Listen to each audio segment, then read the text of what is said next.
கர்த்தருடைய பரிசுத்த நாமத்திற்கு ஸ்தோத்திரம். இன்றைய நாளுக்கான தேவ வார்த்தை 1 ராஜாக்கள் 8ஆம் அதிகாரம் 44 மற்றும் 45ஆம் வசனங்கள்.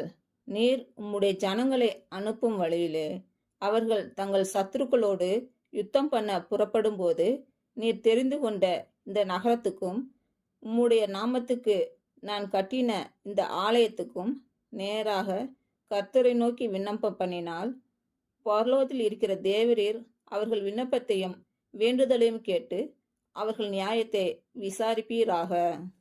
இன்று பிறந்த நாள் மற்றும் திருமண நாள் காணும் அனைவருக்கும் இயேசு கிறிஸ்துவின் நாமத்தினாலே வாழ்த்துக்கள்.